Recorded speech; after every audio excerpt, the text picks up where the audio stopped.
खट्टा खाने वाली चुड़ैल। रात को अचानक राधिका मौसी को किचन से कुछ गिरने की आवाज आई। उन्होंने बाहर निकल के देखा तो किचन में उन्हें कोई सफेद साड़ी में दिखा। वो चीख पड़ी, हे भगवान, आलतू जलाल तू आई भला को टाल तू, आलतू जलाल तू आई भला को टाल तू। राधिका मौसी को चीखते सुनकर श्रवण बाहर आता है भागते हुए। अरे माँ, क्या हुआ? क्या देख लिया? दादी माँ आ गई क्या सपने में? अरे बेटा, रसोड़े में देख तो कौन है? श्रवण रसोड़े में झांक कर देखता है और उसे कोई नहीं दिखता अंदर। अब रसोड़े में तो कोई नहीं है माँ। कोई सफेद साड़ी में नहीं है क्या? नहीं माँ, कोई भी नहीं है। चिल्लम चिल्ली की आवाज सुनकर काजल भी वहाँ आ जाती है। अब क्या हो गया माँ जी? अरे बेटा, रसोड़े में एक चुड़ैल थी सफेद साड़ी में। अरे क्या कर रही थी वो अंदर? अरे बताया नहीं, कल आएगी ना तो पूछ लूंगी। चुड़ैल जी, आपका क्या प्लान है? माँ जी, रात बहुत हो गई है, आपने कोई बुरा सपना देखा होगा, चलिए सो जाइए। राधिका मौसी सोने तो चली जाती है पर उनको रात भर नींद ही नहीं आती। वो कुछ भी उलझुल बातें सोचने लगती है। कहीं चुड़ैल की वजह से तो घर में टेंशन नहीं हो रहा, कहीं उसी की वजह से तो वो दादी नहीं बन पा रही। सुबह जब राधिका मौसी रसोड़े में छानबीन करती है तो पाती है कि नींबू का अचार गायब है। चुड़ैल नींबू का अचार ले गई? मुझे तो ठीक नहीं लग रहा कुछ।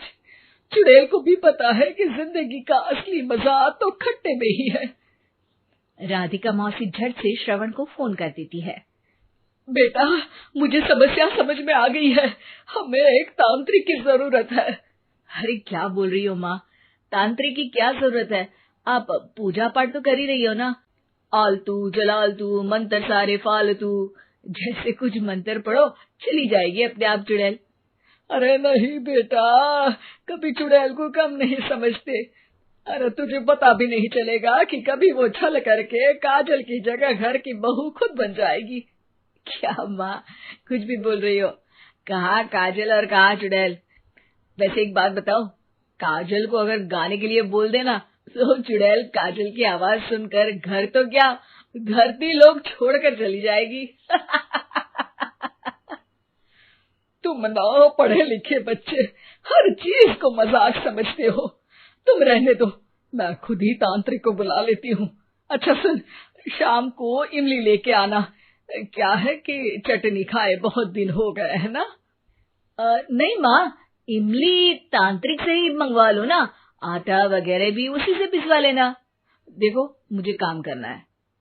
श्रवण रात को कई तरह की सब्जियों के साथ माँ के कहने पे चटनी के लिए इमली भी ले आया था, लेकिन राधिका मौसी के दिमाग में अलग ही फिल्म चल रही थी। उन्हें अब सिर्फ शक ही नहीं यकीन होने लगा था कि शायद चुड़ैल ने श्रवण पर अपना जाल बिछा दिया था, जिस वजह से श्रवण उनकी बात ही नहीं मान रहा था। पर कोई नहीं, आने वाली रात में राधिका मौसी खुद तैयार हो गई चुड़ैल को पकड़ने के लिए। रुद्राक्ष की माला, तुलसी का पत्ता, हनुमान चालीसा सब हाथ के पास ही था, बस चुड़ैल का इंतजार था। और जैसा राधिका मौसी ने सोचा था वैसा ही हुआ। वो चुड़ैल उस रात भी आई, पर वो राधिका मौसी से तेज निकली और राधिका मौसी के उससे पकड़ने के पहले ही वो भाग खड़ी हुई।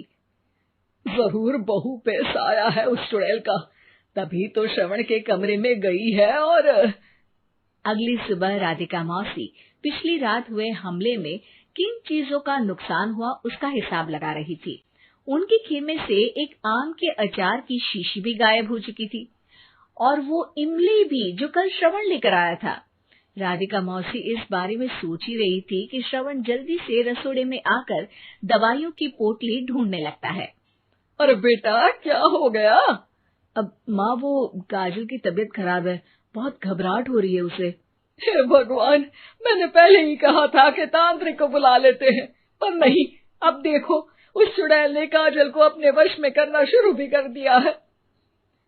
हालांकि श्रवण भूतों में विश्वास नहीं करता था, पर अब वो भी डर जाता है और राजी हो जाता है एक तांत्रिक को बुलाने के लिए।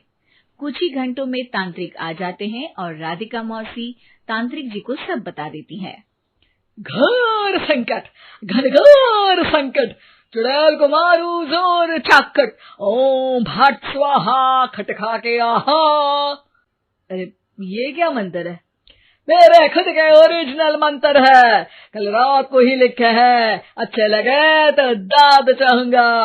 एक और मंत्र सुनो, अर्ज किया है आब्राकडाब्रा, दिल्ली बम्बई आगरा, चंदा मामा सोबरले सुरन मामू जारा। ये मंत्र है? अरे कोई 40 वालीसा पढ़ो ना। वक्त कम है, 40 नहीं पड़ेंगे, 20-25 में काम चलाना पड़ेगा। अलग निरंजन जाके लंदन, मुफ्त का मंजान घिस मेरे नंदन। अरे जल्दी करो तांत्रिक जी, जल्दी करो। तांत्रिक अपने उल झलूल मंत्र पढ़ने लगता है। श्रवण को तांत्रिक पे शक होता है। वो अपने एक डॉक्टर दोस्त को कॉल कर देता है ताकि कोई अनहोनी हो तो इमरजेंसी में चीजें मैनेज हो जाए। तांत्रिक धुनी रमाता है, जिसकी वजह से कमरे में काफी धुआं हो जाता है और जिसकी वजह से बहू की घबराहट बढ़ जाती है। अब भागेगी चुड़ैल। हाँ। बहू खांसते हुए धुएं से बचने के लिए बाहर चली जाती है। अरे भाग रही है, भाग रही है। पीछे पीछे श्रवण भी जाता है। बहू एक सोफे पर बैठ जाती है। तभी डॉक्टर दोस्त आ जाते हैं और श्रवण को पानी लाने के लिए कहते हैं।